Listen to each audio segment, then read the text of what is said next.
A día de hoy tenemos a muchos referentes en los ámbitos profesionales de nuestras vidas, especialmente en la literatura. No es nada nuevo saber que quienes marcaron la historia de la humanidad en estos ámbitos muchas veces fueron en su tiempo recompensados con la más absoluta pobreza y soledad. Este fue el caso de Lovecraft, indiscutiblemente uno de los mejores escritores de terror de todos los tiempos.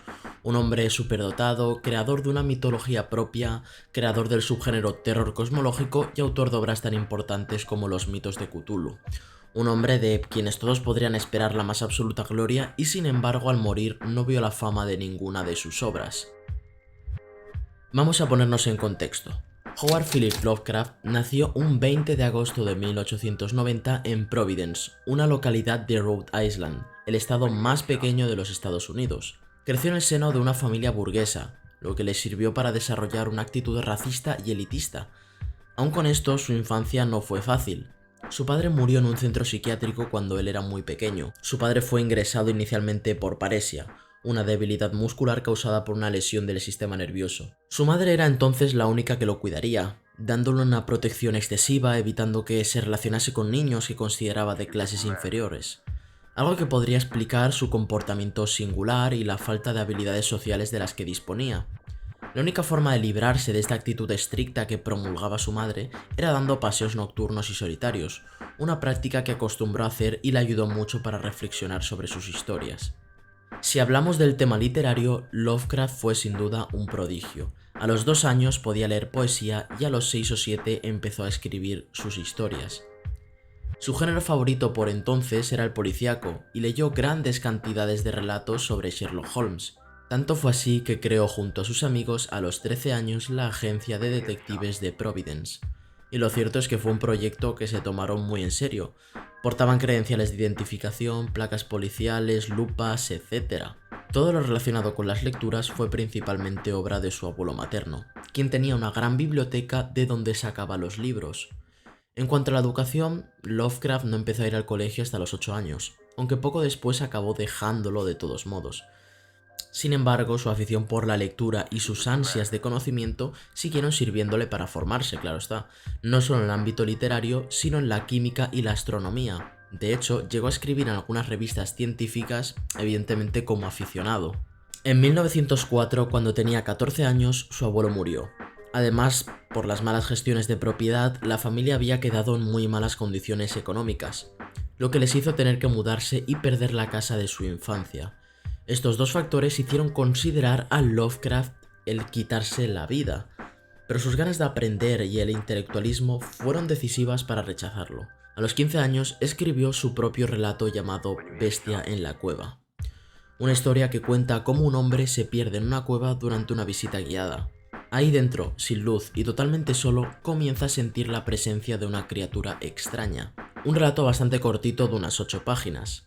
Más adelante editó su primera revista de carácter amateur llamada The Conservative, y en 1917, a la edad de 27 años, pulió mucho más su estilo y la ficción con sus historias, consiguiendo así la primera publicación profesional de un relato suyo llamado Dagon, una historia sobre un veterano de la Primera Guerra Mundial que cuenta su vivencia. Habla de cómo se embarcó en un bote salvavidas tras un suceso bélico y habiéndose dormido despertó en una isla de fango negro, y donde se encuentra algo espeluznante que vais a tener que leer si queréis saberlo. Este relato se publicó en la revista Weird Tales, una revista pulp estadounidense de fantasía y terror fundada en marzo de 1923. Básicamente una revista de no muchos recursos. En esta época comenzó a forjar ciertas conexiones de amistad con otros escritores. Los más reconocidos son Robert Bloch, autor de Psicosis, la novela en la que se inspiró Alfred Hitchcock, y Robert Howard, creador de Conan el Bárbaro. Pocos años después, en 1921, sufrió la muerte de su madre, una muerte causada por la deficiente atención posoperatoria que recibió tras operarse de la vesícula biliar, un órgano del aparato digestivo que está situado justo debajo del hígado. Esta pérdida la afectó bastante y la sufrió con unos 33 años. En cuanto a sus relaciones, Lovecraft no tuvo mucho éxito. Apenas se juntó con personas del sexo opuesto, especialmente también por esa personalidad que ya hemos comentado, ¿no? Ermitaña, solitaria y erudita que tenía. Tras la muerte de su madre, 2 meses después acudió a una convención de escritores en Boston, donde conocería a la única mujer con la que estaría en una relación, Sonia Green.